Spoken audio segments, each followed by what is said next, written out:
Hello, Ritu's റെസിപ്പിയിലേക്ക് എല്ലാവർക്കും സ്വാഗതം. ഇന്ന് ഞാൻ ഉണ്ടാക്കാൻ പോകുന്നത് ചെറുപയർ വടയാണ്. അതെ, ചെറുപയർ കൊണ്ട് എങ്ങനെ ഒരു അടിപൊളി വട ഉണ്ടാക്കാൻ നമുക്ക് നോക്കാം. എൻ്റെ ചാനൽ ആദ്യമായിട്ടാണ് കണ്ണുവെച്ച് ദയവ് ചെയ്ത് സബ്സ്ക്രൈബ് ചെയ്യണം കേട്ടോ.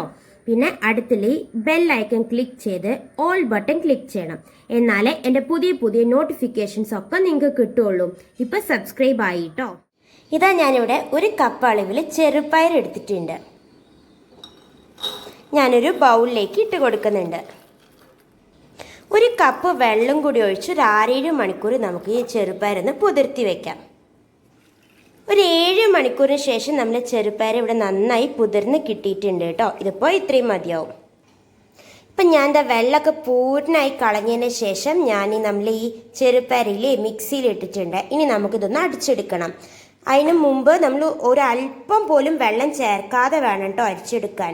കാരണം വെള്ളം ചേർത്തിയാൽ അത് ലൂസായി പോകും. അതുകൊണ്ട് ചേർത്താൻ പാടില്ല. പിന്നെ നല്ല സ്മൂത്ത് പേസ്റ്റ് ആയിട്ടൊന്നും അടിച്ചെടുക്കരുത് കേട്ടോ. കാരണം ചെറുപയർ കുറച്ചിങ്ങനെ കടിക്കാൻ വേണം, എന്നാലേ നമ്മൾ വടയ്ക്ക് നല്ല ടേസ്റ്റ് ഉണ്ടാവുള്ളൂ. അപ്പം ചെറുതായിട്ടൊന്ന് അടിച്ചാൽ മതി. ഇതാ ഇപ്പം ഞാനിവിടെ പേസ്റ്റാക്കി എടുത്തിട്ടുണ്ട് കേട്ടോ. ഇനി ഞാനൊരു ബൗളിലേക്ക് മാറ്റി വെക്കുന്നുണ്ട്.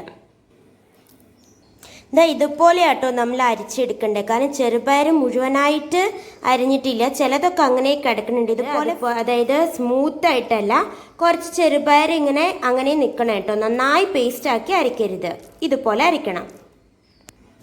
ഇതിലേക്ക് ഒരു വെള്ളിയുള്ളി ചെറുതായി അരിഞ്ഞത്, ഒരു ചെറിയ കഷ്ണം ഇഞ്ചി ചെറുതായി അരിഞ്ഞത്, പച്ചമുളക് ചെറുതായി അരിഞ്ഞത്. നമ്മൾ വേറെ മുളക് പൊടി ഇടുന്നില്ല കേട്ടോ. അപ്പോൾ എരിവൊക്കെ നോക്കിയിട്ട് ഇടണേ. ഞാനിവിടെ ഒരു 7 പച്ചമുളകാണ് എടുത്തിരിക്കുന്നത്. പിന്നീട് കരിവേപ്പിൻ്റെ ഇല ചെറുതായി അരിഞ്ഞത്, 1/4 ടീസ്പൂൺ മഞ്ഞൾപ്പൊടി, 1/4 ടീസ്പൂൺ കായം, ആവശ്യത്തിന് ഉപ്പ്. ഇനി നമുക്കതെല്ലാം കൂടി നന്നായിട്ട് കുഴച്ച് കൊടുക്കണം കേട്ടോ. ഇതാ ഇപ്പം നമ്മൾ മാവ് ഇവിടെ കുഴച്ച് വെച്ചിട്ടുണ്ട് കേട്ടോ. ഇനി നമുക്കിതിന്ന് ലേശം എടുത്തൊന്ന് ചെറിയൊരു ബോളാക്കി നോക്കാം. ഇതുപോലെ ഒരു ബോളായിട്ട് കിട്ടുന്നുണ്ടെങ്കിൽ നമ്മൾ വടേൻ്റെ കൺസിസ്റ്റൻസി കറക്റ്റാണ്. ഒരല്പം വെള്ളം പോലും ചേർക്കാതെയാണ് എനിക്ക് ഇതുപോലെ ഇങ്ങനെ കുഴഞ്ഞ് കിട്ടുന്നത്. അപ്പോൾ ഒട്ടും വെള്ളം ചേർക്കരുത് കേട്ടോ നമ്മൾ അരച്ചെടുക്കുമ്പോൾ. ഇപ്പോൾ അതാ ഞാനിവിടെ പരത്തി എടുത്തിട്ടുണ്ട് കേട്ടോ. ബോൾ ജസ്റ്റ് ഒന്ന് കൈ വെച്ചൊന്ന് പരത്തി നടുക്ക് ഉഴുന്നുവടേൻ്റെ ഷേപ്പിൽ ഉണ്ടാക്കാൻ വേണ്ടിയിട്ട് ചെറിയൊരു ഹോൾ ഇട്ട് കൊടുത്തു. നിങ്ങൾക്ക് ഏത് ഷേപ്പിൽ വേണം ഉണ്ടാക്കാം. പരിപ്പ് വടേൻ്റെ പോലെ ഉണ്ടാക്കാം, ഉഴുന്നുവടേൻ്റെ പോലെ ചെറിയൊരു ഹോൾ ഇട്ടിട്ടും ഉണ്ടാക്കാം.